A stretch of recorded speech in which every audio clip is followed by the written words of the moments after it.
Hi all. അപ്പോൾ നമ്മൾ കഴിഞ്ഞ ദിവസം വന്ന എംപ്ലോയ്മെന്റ് ന്യൂസിലെ ഒരു നോട്ടിഫിക്കേഷന്റെ ഡീറ്റെയിൽസ് പറയാൻ വേണ്ടിയിട്ടാണ് നമുക്ക് വന്നിട്ടുള്ളത്. അതായത് റിക്രൂട്ട്മെന്റ് ഓഫ് ട്രേഡ്സ്മാൻ. ഓക്കെ. അപ്പൊ അതിലിപ്പോ പറയുകയാണെങ്കിൽ ഈ ആർട്സ് ആൻഡ് ട്രേഡ്സിന്റെ യൂണിറ്റ്സ് എന്ന് പറയുമ്പോൾ ഇലക്ട്രിക്കലുണ്ട് അവിടെ, പവർ ഇലക്ട്രീഷ്യൻ, ഇലക്ട്രോപ്ലേറ്റർ, 172 വേക്കൻസീസ് ആണ് ഉള്ളത്. അത് 81 unreserved, EWS 18, OBC 43, ST 11, SC 19 രീതിയിൽ. അതായത് ഇന്ത്യൻ നേവിയിലേക്കാണ് വിളിക്കുന്നത്. ഓക്കെ. അതേപോലെ ഇപ്പം പറയുകയാണെന്നുണ്ടെങ്കിൽ ഹീറ്റ് എഞ്ചിൻ ആണെങ്കിൽ 121 ഉണ്ട്, മെക്കാനിക്കൽ ആണെങ്കിൽ 144, അതായത് fitter, machine engine, weapon fitter 144, mechanical സ്ഥലത്ത് തന്നെ പൈപ്പ് ഫിറ്റർ, പ്ലംബർ ഒക്കെ ആണെങ്കിൽ 79.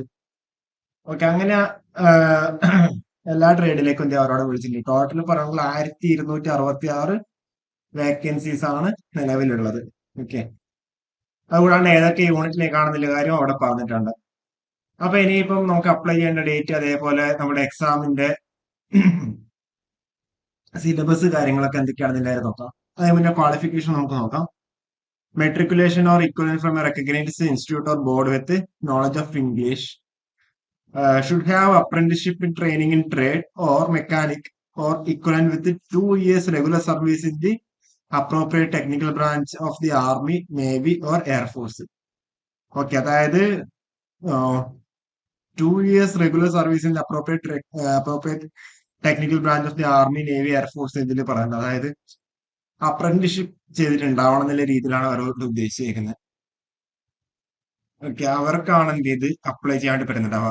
അതേപോലെ qualifications are relaxable at the description of the appointing authority in case of candidates otherwise well qualified. Okay. അങ്ങനെയാണെന്നുണ്ടെങ്കിൽ എന്താ അവിടെ അവർ ക്വാളിഫിക്കേഷനിൽ എന്താ ചേഞ്ചസ് വരുത്തും. അതാണ് പറഞ്ഞേക്കുന്നത്. ഓക്കെ. അതേപോലെ nature of duties, the trade skilled as per his or her trade is required to undertake repairs of equipment or structure and refit of ships and submarine and shall work both on board ships and submarines and in the shop floor. The traders nature of duties geography is elaborate below. അതവിടെ ഇലക്ട്രിക്കലിന്റെ കാര്യം അവിടെ കൃത്യമായിട്ട് പറഞ്ഞിട്ടുണ്ട്.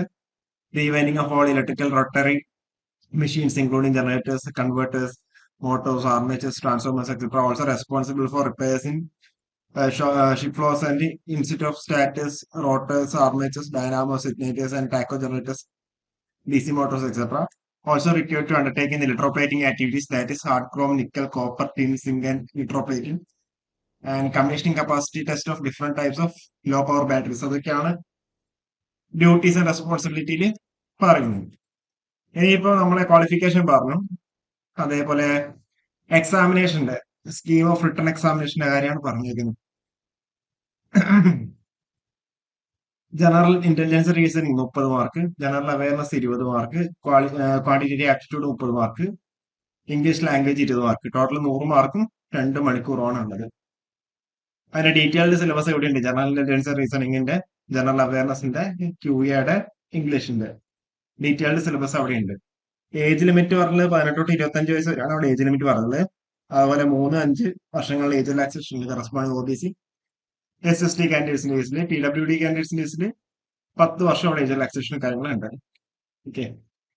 പിന്നെ പറയുന്ന date of examination ഈ ഒരു നമ്മുടെ അപ്ലൈ ചെയ്യേണ്ട പോസ്റ്റിൽ കാണുന്നുണ്ടാവും. പിന്നെ റിട്ടൺ എക്സാമിനേഷൻ മുംബൈയിലായിരിക്കും ഉണ്ടാവുക, or any other locations or at multiple locations India. മെയിനായിട്ട് മുംബൈയിലായിരിക്കും ഉണ്ടാവുക, ബാക്കിയുള്ളത് നമ്മുടെ പബ്ലിക്കൻസിന്റെ ബേസ് ചെയ്തായിരിക്കും ഉണ്ടാവുക. ഓക്കെ. അപ്പൊ ഇത്രയും കാര്യങ്ങൾ മാത്രമേ ഉള്ളൂ. ലാസ്റ്റ് ഡേറ്റ് എന്ന് പറയുന്നത് 21st day from the opening date of registration. അതായത് ഓഗസ്റ്റ് 9 സമാചാറിലാണ് വന്നത്. അപ്പം സെപ്റ്റംബർ 1 ഉണ്ടാവും, അല്ലെങ്കിൽ ഓഗസ്റ്റ് 30 ലാസ്റ്റ് ഡേറ്റ് വന്നിട്ടുണ്ടാവും. അപ്പോൾ നിങ്ങൾക്ക് എന്താ സൈറ്റിൽ കയറി കഴിഞ്ഞാൽ നിങ്ങൾക്ക് എന്താ അവിടെ അപ്ലൈ ചെയ്യാൻ വേണ്ടി പറ്റുന്നുണ്ടാവും. ഓക്കെ. അപ്പോൾ നല്ലൊരു ഓപ്പർച്യൂണിറ്റി ആണ്. അപ്പോൾ അപ്ലൈ ചെയ്യാൻ വേണ്ടി പറ്റുന്നവരൊക്കെ എന്താ അപ്ലൈ ചെയ്യാം. അപ്പോൾ കൂടുതൽ അപ്ഡേറ്റ്സ് ആയിട്ട് വീണ്ടും കാണാം. ഓക്കെ. Thank you.